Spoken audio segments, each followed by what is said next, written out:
Hey, today I'm going to be talking about how there is power in practice right now on the front. Thanks for tuning in to Lead the Teams, The Front. Hello, everyone. Welcome to another episode of The Front. My name is Mike Phillips, and I will be your host. As always, you could please check out the website at leadtheteam.net for free sales tips, for motivational suggestions, and for leadership training. Also, you could cruise on over to leadtheteam.tv and check out and subscribe to the YouTube channel there. You can check out the audio podcasts on Google Play, on iHeartRadio, and on iTunes. Wherever you're watching or listening to this app, please give it a thumbs up, give it a like, and if you'd participate in the comments down below, share your thoughts, share your opinions, as often those lead to a really excellent future show. So tonight on the front, I'm talking about that there is power in practice.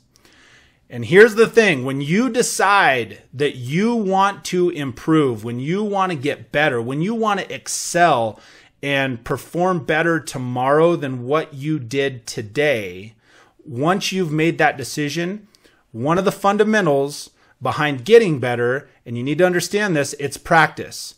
And it's consistent everyday practice, every single day. When you practice every day, when you practice at a task, whether it be physical or mental, or your work or business, it'll create more stamina. It's going to create a more complete skill set. You'll be able to then perform the task better. When you do that, it's going to create more confidence inside you. Now, where I got the inspiration for this show, let me start out. I'm going to share this event or this story with you today. My wife and I enjoy going to the gym together. And we'll often go and work out, or sometimes we'll take classes. We take various classes throughout the week, and it's a whole lot of fun. It's really good time where her and I can connect. And we've been out of the gym for about 10 days as of today. And I could give you any number of simple excuses.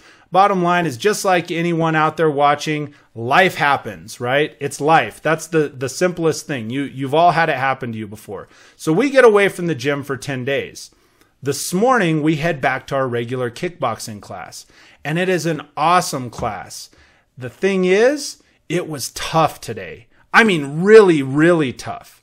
Neither of us had the stamina that we normally have. And for me, at least, without stamina, I lost some of my desire. And I didn't feel good, and it was miserable, and it was hard. And on top of that, I've put on a few pounds just in 10 days. And so let's just say, fortunately for me, anyway, the instructor, the coach, is absolutely awesome. He is an awesome individual. That he's one of those guys, he gets you to keep going and keep going and keep going. Because if it wasn't for him, I wouldn't have seen the other side of the 60-minute kickboxing class. It wouldn't have happened. So that experience this morning made me realize really how quickly do we lose our basic skill sets in life and in business. Just the simple skills we become accustomed to performing every day, day in, day out. They become mundane sometimes for us. But if you're not practicing them, if you're not continuing to perform those in business, it's use it or lose it, right? And so not only does it apply to the examples like I gave when it comes to actual physical activity like kickboxing, but it applies throughout business. And here's one of the things to consider. Many people, and I'm just going to come right out and say this, once they've made it, they made it to a management role, or they made it to a leadership role, or you know what? I made it. I sold my 30 cars. I'm a rock star now. Once they've done that and they've put in their 10,000 hours of deliberate practice, that's when they stop practicing. And practicing is often the thing that got them to where they're at. That's to where they started to get the acknowledgement. That's where they saw their success. That's where they saw their results.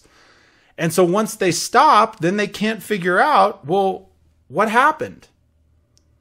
So the people that see the most success and see continued consistent success are the ones that maintain that teachable mentality. They maintain a learning mentality. And so once they see success, they practice, then they see more success. And then they practice and they see more success. Then they find and start to develop a new skill set. and they practice that and they see more success and get results. So you get the idea. So tonight, while I'm talking about that there is power in practice, I'm going to share with you 5 tactics, 5 tactical things that you can do to practice that will help you learn and improve at your skills. So here's the deal. While I'm sharing these 5 things with you, I want you to write them down. You need to write this down right now. So grab a pen and paper or pencil and paper, whatever your chosen writing utensil is. And here we go. Number 1, choose the right mentor or mentors. If you want to improve in an area, or you want to improve at a skill, or you want to improve in the gym, you want to improve physically, you have to learn from people that are better than you are at the skill. Now, while a lateral peer may have something to offer sometimes, like if you're a 20 or 30 car person and you're hooked up with another 20 or 30 car person, that's a lateral, kind of a lateral mentor. Well, there can be some benefit to that. If you want to get beyond that 20 or 30 car cap that has either been created inside you or for you, or however it is, you hit that lid. If you want to get beyond that, you've got to find somebody and be deliberate about choosing the right mentor. Choose the right teacher. Choose a person that is headed on a path where you want to go and grow. You have to be deliberate in it. Don't just let people fall into your life. You have to look and say, okay, well, that person, and it doesn't matter if you know them, don't know them, whatever. If you see a person, we all connect on social media and network and so forth. You see a person that's kicking butt and taking names, figure out how you can hook up with them. Figure out what you can offer them in return. What could you mentor them in? And then make that exchange. Head down the path. That's number 1. Number 2, show up. While perfect practice, you've heard the saying, perfect practice makes perfect. That's that mental game. You can go through and walk through a perfect golf swing in your head, right? You can meditate on it.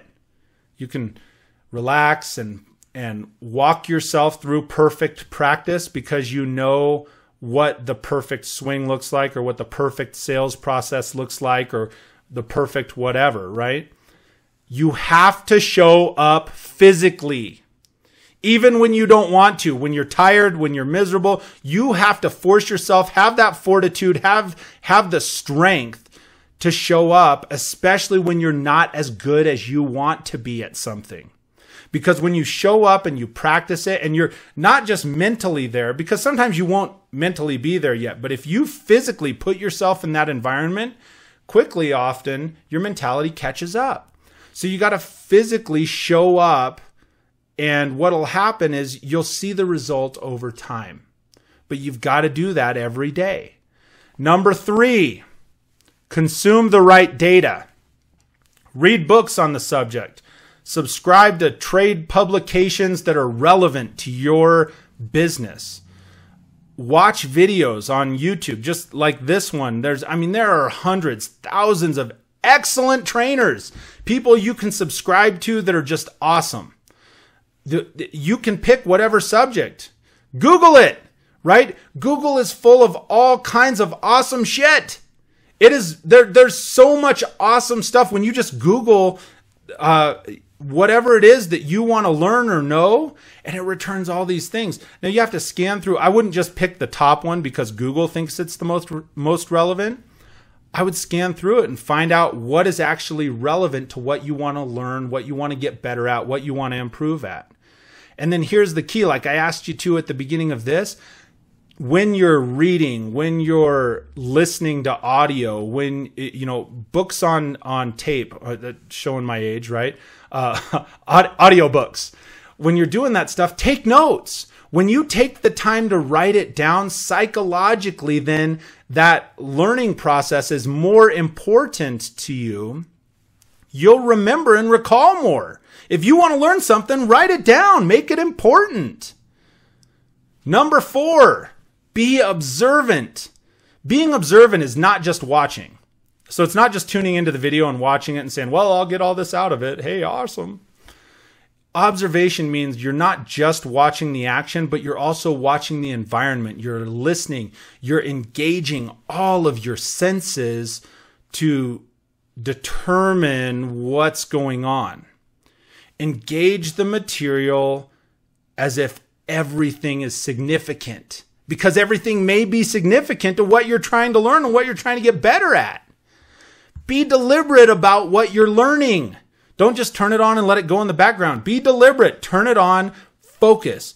Audio podcasts, video, a book. If you're sitting down with it, read it. Highlight in the book. Make it important. Be deliberate about that learning. Number 5, when you show up to play to win. Because work can be fun. You can play at work. And in sales, for example. And I appreciate being a resource. We want to be a resource. We want to establish a long-term relationship. We want to be excellent for, an excellent resource for our customers to come to. I'm all for that. But when it comes down to sales, the measurement, what puts points on the board is selling. It's the result. What is the end result, right? When you sell the product, that's how you get gauged. You're not just showing up to be a resource and make a lot of connections and a whole bunch of friends. You're there to produce results, sell the product. That's how you're gauged in selling. And so it's the same thing. So if you're there to produce a result, let me give you an example. If you're stepping into a boxing ring, you don't just show up and say, hey, I know how to throw a punch. I'll give this a run. Because you're going to get pummeled. You're going to get knocked out, right? You have to be deliberate. You've got to train. You have to invest your mentality physically. You got to show up over time so that when you show up in the ring as an actual competitor, not just a guy or gal that knows how to throw a punch.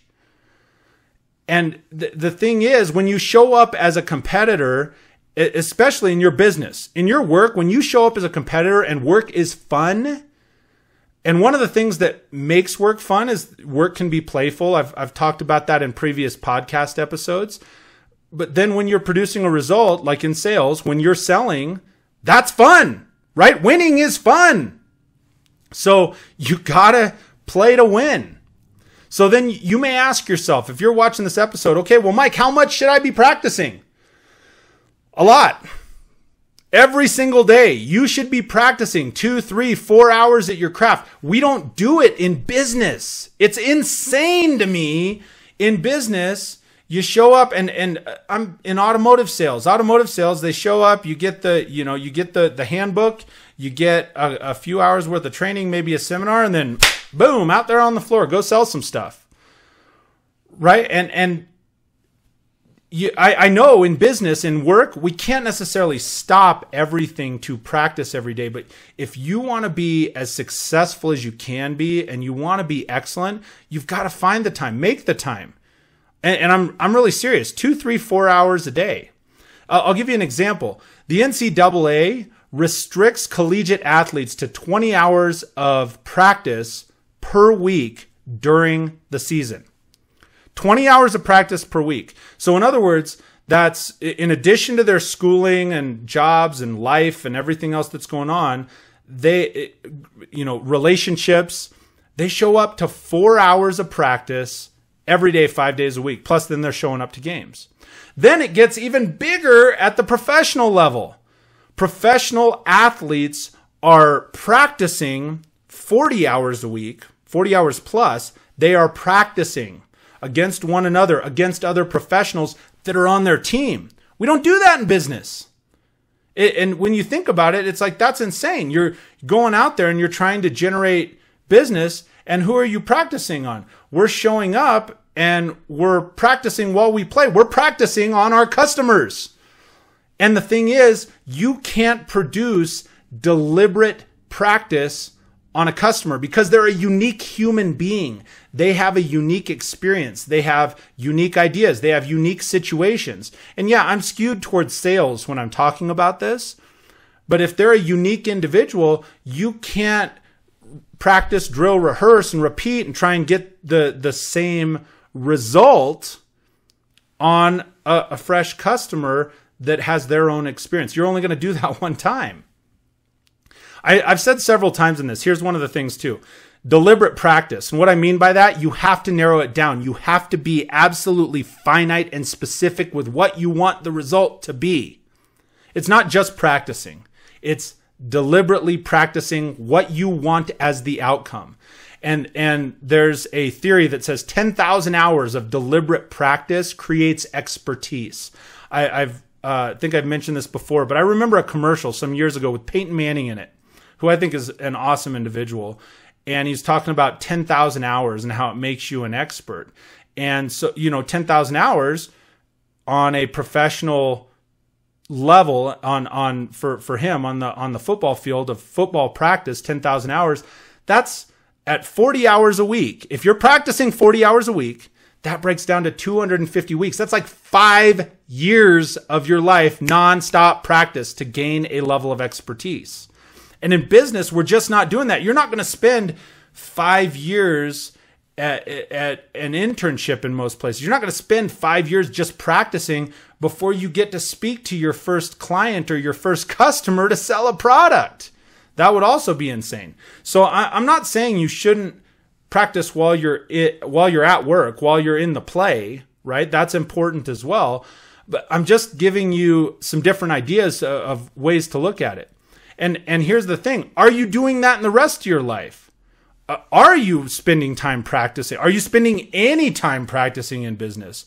Or are you practicing in the play all the time on your customers? And here's the thing. What do you want to learn? Where do you want to improve? That's what I'm talking about when I mean deliberate practice. So deliberate practice is important. There is absolute power in practice. If you want to see the ultimate success, and that's just my opinion, like if you want to really excel at anything in business, in athletics, in school, kids, if you're watching this, if you're in school and you're saying, well, how could this apply to me? Well, you're going to spend 2, 3, 4 hours a night doing homework. That's your practice. Then you can excel in school at the tests and everything else. So like I said, you got to be deliberate about it. There is a lot of power in practice. Let me repeat those 5 tactics that I talked about earlier, because these will help you learn. It'll make it more fun and it'll allow you to improve along the way. So here's those 5 things. Number 1, pick the right mentors, right? Pick and choose. Be choosy. Find people that are excellent and go after them. Connect with them and find what you can offer them in return to be able to help them improve in an area, because there's a lot of value in that exchange. Number 2, show up, not just physically or not just mentally, but physically. You got to show up. Number 3, consume the right data. Don't just consume everything you can get your hands on, but consume the right data. Number 4, be observant. Observation, you got to engage all the senses, right? You got to take it all in and learn it. And be deliberate about that learning. And number 5, when you're going to play to win. Determine the win and play to win. So that is my message for tonight. There's power in practice, people. So thank you so much for taking the time to tune in and join me for probably about 20 minutes today. I sure appreciate it. If this has added some value to you, or you think it could add some value to somebody else, please share it, like it, give it a thumbs up. And as always, I do this every single Wednesday and Sunday. So tune into the video, the audio, whatever your thing is, please come check it out. Check out other episodes of The Front right here with me, Mike Phillips. And until we speak next, thank you so much and have an absolutely fantastic day.